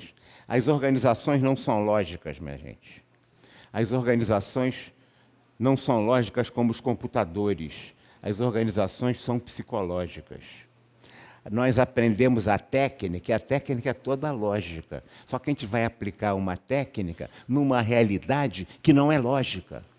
Então, quando você pega aquele trabalho que você fez na faculdade, que ganhou no TCC um nota 10, que foi baseado no seu trabalho, aí você vai levar para o chefe, ele nem olha. E você falava, esse chefe é uma besta, não entendeu nada que eu escrevi, não. Você tem que entender que tem resistência à mudança, que o chefe não quer ver, quem é que você pode... Você tem todo um processo psicológico. As organizações não são lógicas, as organizações são ficções jurídicas. Se você tirar todas as pessoas de uma empresa, você tem uma outra empresa, pode ter até o mesmo título. São as pessoas se relacionando com pessoas. Ela não é a organização dinâmica, a organização, né, feliz, não é isso que a gente fala toda hora? Então, ó, as pessoas não valem pelo que sabem, mas pelo que fazem com o que sabem. O homem é racional ou o homem é racionalizador? Essa é uma outra questão que a gente tem que pensar. Quem é racional absolutamente lógico são os computadores, o homem não. O homem usa a sua razão para justificar seus comportamentos. As paixões, as emoções, têm papel decisivo no cotidiano das empresas. Não é só a técnica. A administração é um ramo de ciências sociais aplicada. Quem lhe fala é um ex-professor de matemática, de aritmética de cursinho. Eu fazia, antes, fazendo vestibular, que tinha que ganhar um dinheirinho, ensinava aritmética, matemática, álgebra em cursinho. Tá certo? E fui fazer administração, que todo mundo achava que era maluco. Não, eu tinha uma vantagem. Meu pai, eu tenho a honra de ser filho do patrono da profissão. Isso é uma honra muito especial, mas era uma vantagem que eu tinha, que eu acabei indo lá para a fundação. Não fui aluno dele, não, por azar. Gostaria de ter sido. Fui aluno de outros professores tão bons ou melhores que ele. Mas está certo? Mas é isso, ó. O conceito, quando eles me explicaram o conceito, a professora entrou e começou a falar do conceito de cultura, eu falei, essa mulher, quem tinha formação matemática, essa mulher está maluca, que coisa de... Né? Eu custei a entender a importância das ciências sociais. Você tem um garoto de 15 anos, aquele garoto recebe uma imagem de uma menina bonitona, e o computador registra se ele olhou muito para ela ou se não deu bola. De um jovem muito bonitão também, se ele olhou mais para o jovem. Aí, daqui a pouco, o computador já sabe que aquele garoto tem tendência homossexual, que ele nem sabe ainda. Esse é o mundo das organizações que vocês vão viver. O garoto não sabe que é homossexual, ou que vai ser, mas o computador já sabe. E ele começa a receber só naquela linha, reforçando aquele diagnóstico que foi feito. Então, como aplicar essa tecnologia nessa realidade do mundo que nós vivemos? Não há resposta certa em administração, pelo amor de Deus. Não peçam para os professores. Professor, me diga uma coisa que nem o professor consegue. Por que não consegue? Porque cada realidade organizacional é diferente, cada pessoa é diferente, cada organização é diferente. Então, quando você aplica, sabe aquele médico que é muito bom médico, quando você entra, né, ele se levanta, olha, começa a ver como é que você está andando, aperta a sua mão, você pensa que ele está sendo educado, ele está vendo a sua pressão. Ele olha nos seus olhos para diagnosticar se você tem alguma coisa, porque os olhos indicam, ele te examina. Esse é o médico que faz o diagnóstico. O administrador faz o diagnóstico. Tem o outro médico. Ele entra, você entra, ele está naquela mesinha dele com o computador. Boa tarde, boa tarde. O que você tem? Aí ele começa a escrever. Ele escreve, aí daqui a pouco ele imprime, se eu faço esse exame e volta aqui quando estiver pronto. Se for o plano de saúde, vai demorar uma porção de tempo. Se não for, você vai se virar para arrumar aquele plano. Mas você volta, é isso? Aí ele te dá a resposta, o mesmo problema. Não há solução certa em administração. Cada pessoa é diferente. Não há doenças, claro, e há doentes. Você tem que ajustar a terapia, a terapêutica, àquele doente, não àquela doença. Assim como na medicina. A Covid mostrou bem isso. As pessoas reagiam diferentemente à doença. Teve que teve Covid e nem soube que teve. Então é isso, é buscar ideias, pelo amor de Deus. Não peça para o professor dizer para você o que ele tem que fazer. Ele pode ajudar você a pensar sobre aquela realidade, a refletir sobre o problema que você está descrevendo. Mas ele não vai te dar a resposta certa. Esse professor não sabe nada, me disse para eu fazer isso, eu quebrei a cara. É preciso aprender a pensar. Quem aprende a pensar é porque aprendeu a aprender, aprendeu a desaprender. Mas se não pensar, não vai diagnosticar bem a realidade em que atua na empresa. Nada mais prático, portanto, do que uma boa teoria. Ao contrário do que todo aluno deseja, que é sempre prática. Mas a prática é que gera a teoria. E não há estabelecimento teórico que não seja amanhã reformulado por uma nova prática. A prática reformula a teoria. Mas você precisa da teoria para se refletir. Senão a sua teoria não tem base científica, de análise, de pesquisa. Como os livrinhos de autoajuda agora, que os professores, nós citamos esses livrinhos que nem uns loucos. Meu Deus, o livro pode ser bom para uma frase ali, uma página, para alguma pessoa, está bem. Mas se você fizer tudo que que o Bill Gates fez, no livro de biografia que ele escreveu, você não vai ser um Bill Gates. Porque você tem que aprender a pensar a sua própria realidade. É claro que isso ajuda, mas, pelo amor de Deus, como fazer amigo e influenciar a pessoa, ajuda, tá bem. Mas isso não é livro de administração. Isso é livro de autoajuda. Os monges executivos, né, os 7 hábitos, vou dar logo 2 livros, dos monges executivos. O que é isso? Nós estamos falando de administração com livrinho de autoajuda de uns picaretas que não fazem pesquisa de nada, que estão dando as suas ideias geniais. Isso não é a história da administração. A história da administração é com pesquisa, lá de Hawthorne, lá do Ford, lá do Taylor, Adam Smith, tá certo? Ah, sim, voltando aqui, que eu não posso esquecer isso. Nós somos a desnecessidade de mudar do brasileiro. Jorge Amado, certamente o grande autor, um dos grandes autores do Brasil, né? Ele dizia assim no Gabriela Cravo e Camela: eu nasci assim, eu cresci assim, eu sou sempre assim, eu sou Gabriela, eu não preciso mudar. Não é isso? Isso é inacreditável. A gente tem que descobrir nas obras de arte os conceitos reais que existem em administração também, porque é na cultura, os homens da cultura conhecem espetacularmente bem a alma humana. Não há organização sem pessoa. Se a gente conhecer melhor a alma humana, a gente vai ser melhores gestores. Não é para ser psiquiatra nem psicólogo. É como utilizar esses conhecimentos na transformação das organizações. Vocês vão encontrar 3 tipos de pessoas sempre. Tem pessoas que têm uma capacidade enorme de dar ideias para você, contanto que ela não tenha que fazer nada. São os dadores de ideia. O cara dá sempre uma porção de ideia, tem que fazer isso, fazer aquilo, mas ele não faz nada.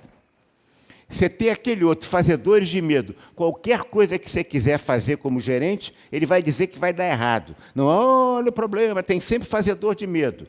E tem aqueles também fantásticos, os vendedores de ilusão. Tudo que você quiser fazer, ele vai dar uma força, maravilha, mas ele não faz nada também, ele só dá força. Cuidado com eles. Cuidado com os 3. Competência técnica e competência administrativa. Eu não posso deixar de me falar em vocês, num livro que vocês precisam ler, de um clássico de administração, Henri Fayol, de administração geral e industrial. Ele diz assim: à medida que subo na escala hierárquica, aumenta a necessidade da competência administrativa, conceitual, gerencial. À medida que eu desço na escala hierárquica, aumenta a necessidade da competência técnica. O que eu quero dizer é o seguinte: à medida que você vai subindo na escala hierárquica, você tem que aprender a tirar o chapéu de técnico e botar o chapéu de gestor.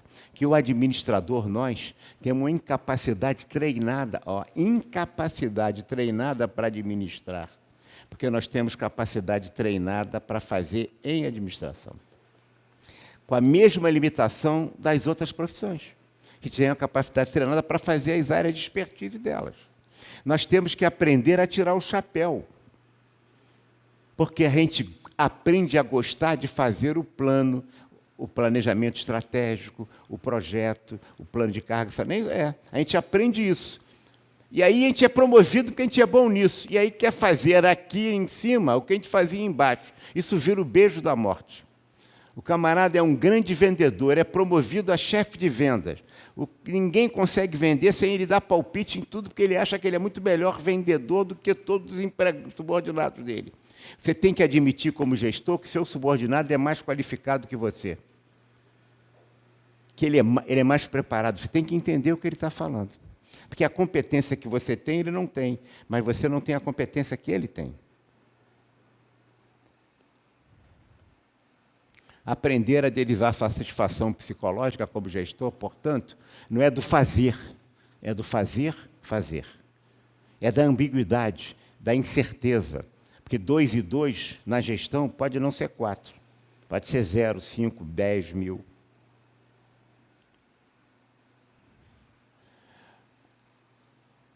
E aí, para encerrar aqui, já que foi tão longo, já que o nosso querido nos falou de Fernando Pessoa, que para mim é também um dos maiores autores da língua portuguesa, ele tem uma frase que todo mundo pensa que é acho que de Gilberto Gil, que tinha uma música com isso, que esses artistas, Gilberto Gil, Chico, Caetano, são realmente geniais e muito cultos.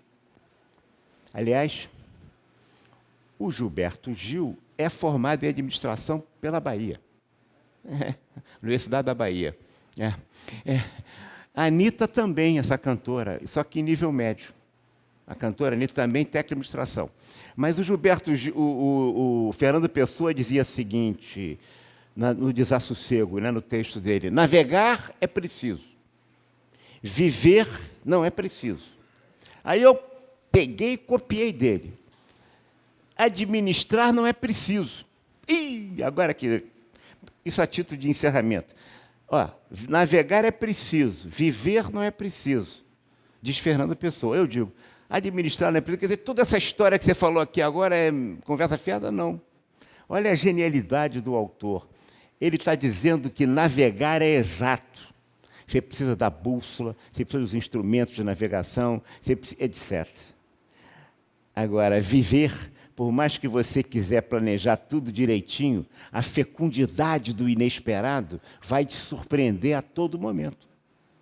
Por maior analista que você seja, a fecundidade do inesperado é incrível. E você vai ter que se ajustar. Não é exato. É uma referência. Ajuda, claro.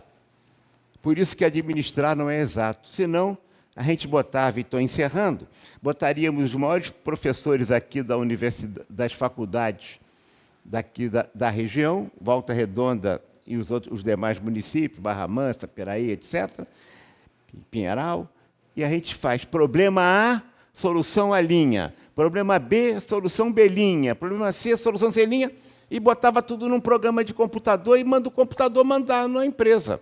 Se desse errado, demite o computador e, junto com ele, o programador também.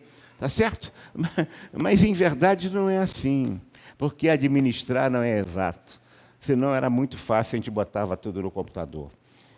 Administrar é um ramo de ciência social aplicada que precisa da lógica, que precisa da contabilidade, da economia, precisa também da contribuição das ciências exatas. Muito obrigado a vocês.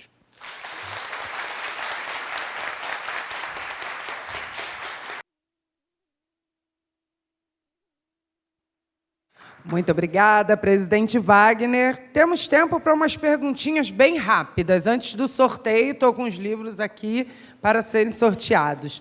Alguém gostaria de fazer uma pergunta ao presidente ou leva o microfone? Não sei se vai haver pergunta. Não há pergunta indiscreta. Pode haver resposta. Não? Opa!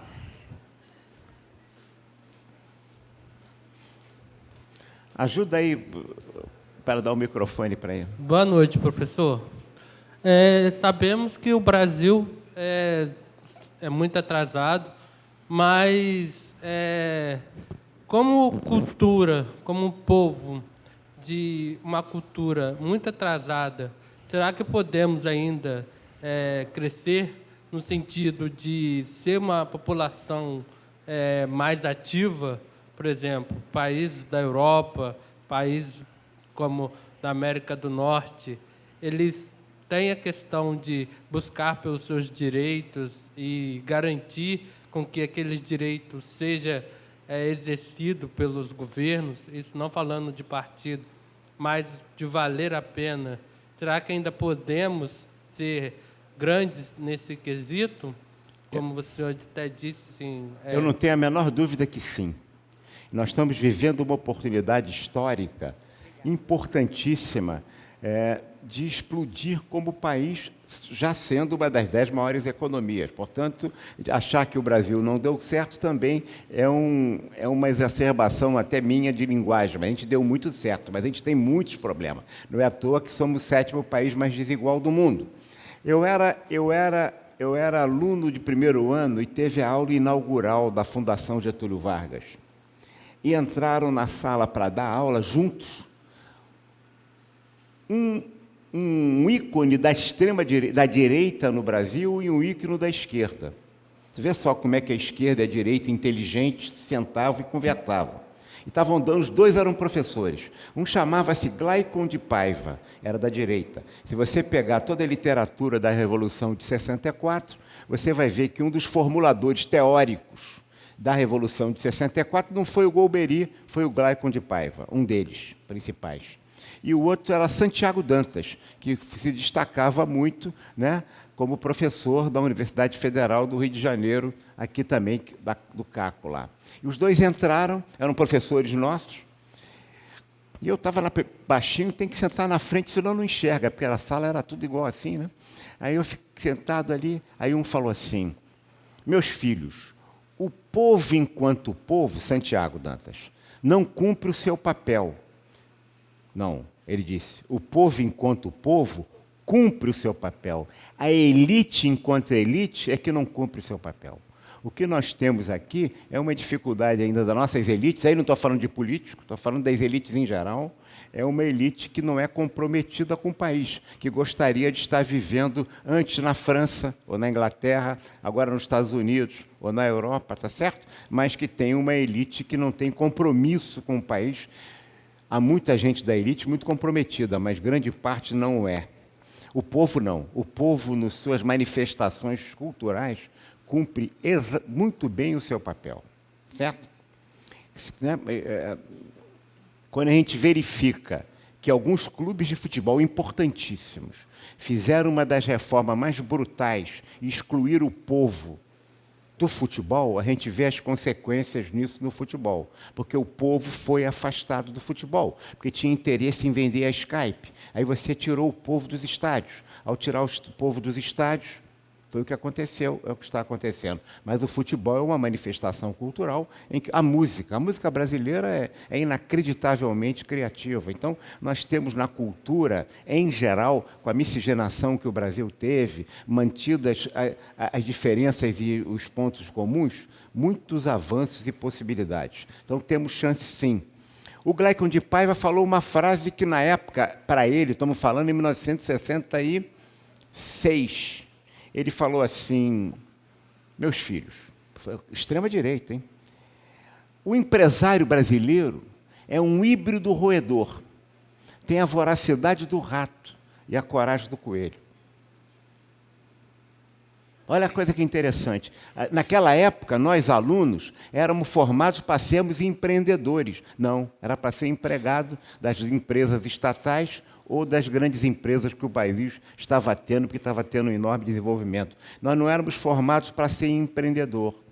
O que nós víamos, muitas vezes, era o Brasil, o governo, matar o empreendedorismo brasileiro, como matou de Barão de Mauá, por exemplo, como matou de Delmiro Gouveia, o Barão de Mauá, lá do Nordeste. Vocês talvez não saibam, Delmiro Gouveia.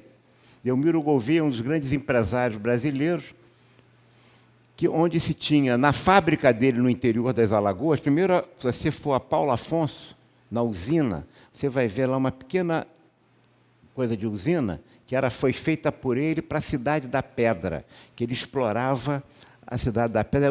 Era, naquela época, a única cidade brasileira que tinha luz. As pessoas falam que foi Campos que teve luz, não é verdade. Foi a Cidade da Pedra, no interior das Alagoas, com o melhor nível de vida da época. Era a indústria têxtil que nós tínhamos. Na Primeira Guerra Mundial, a gente continuou exportando. Ele foi assassinado e a maquinaria toda está ainda hoje no Rio São Francisco, jogado dentro d'água.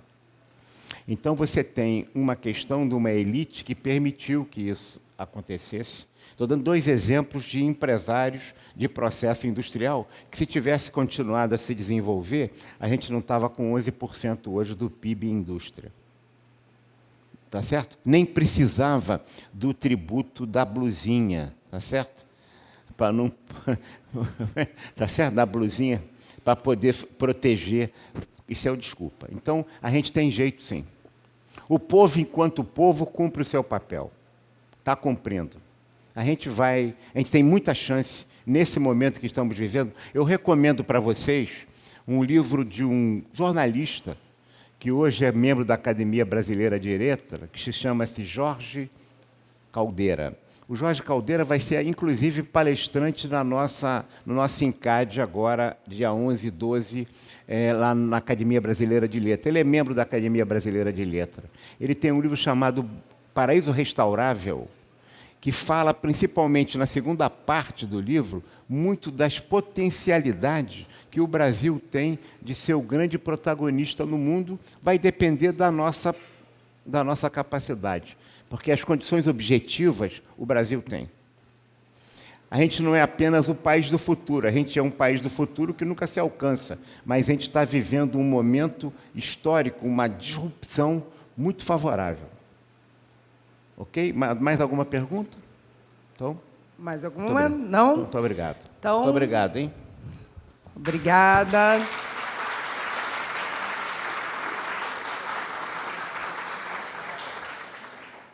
Vamos agora para o sorteio. Temos aqui alguns livros. Vamos para o sorteio. Deixa eu vir para cá para eu enxergar. Júlia Madela. Vem, Júlia. Júlia recebendo o livro do Patrono dos Administradores. Espera aí, Júlia, vem fazer uma foto.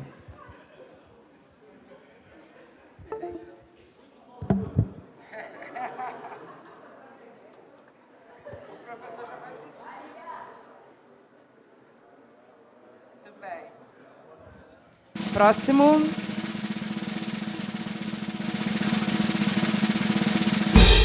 Bruno Alves Viana. Bruno.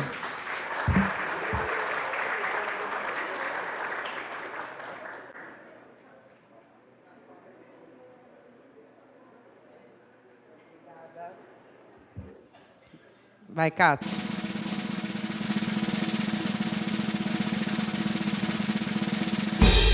Rosemary Guimarães Aquino.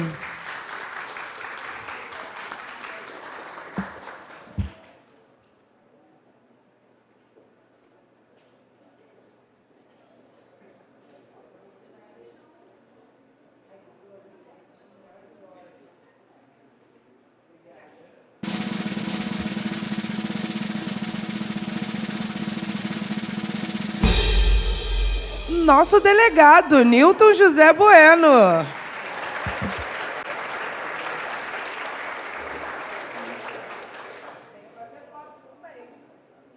Tem que fazer foto.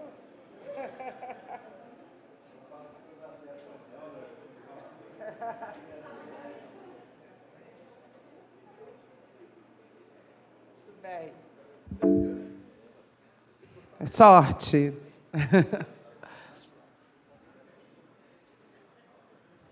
Vai, Cássio.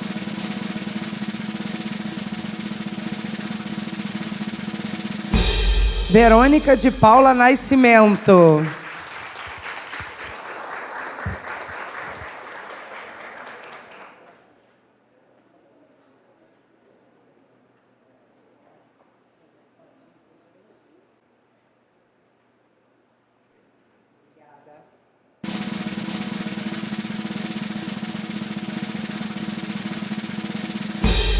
Larissa Pascoal Ortogalho da Silva.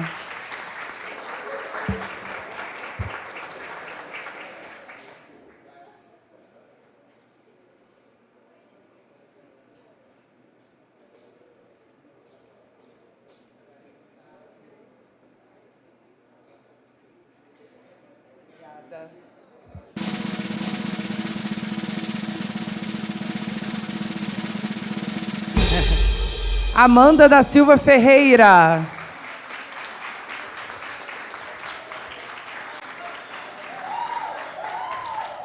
Amanda, esse livro é do presidente Wagner, então ele que vai te entregar, fazer uma foto com você.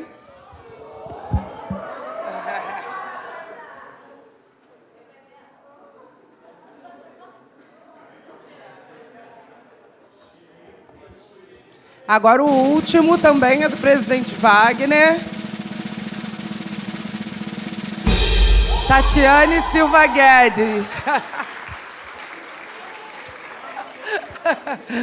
Sortuda.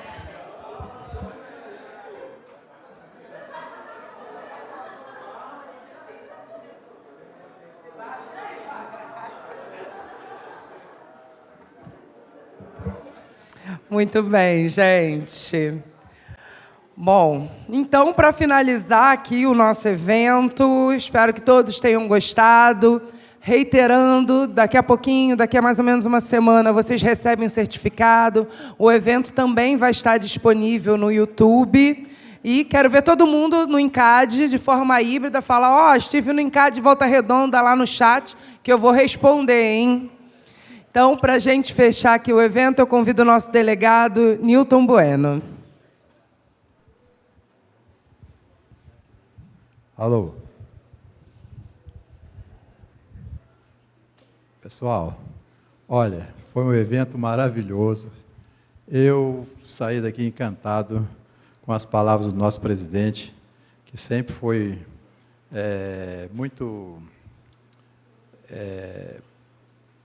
sempre fez algumas colocações muito pertinentes, e dessa vez não foi diferente. O nosso presidente, por isso que ele é nosso presidente, né? Nossas colegas aí, 2 receberam o livro dele, e vão guardar com muito carinho, tá bom? Espero que tenham gostado, foi muito bom, vou sair daqui reconfortado, tá bom? E lembra vocês, guarde bem esse dia, 21 de agosto de 2024, nunca mais vai haver esse dia, curtam bastante, fiquem com Deus. Muito obrigada a todos, uma boa noite.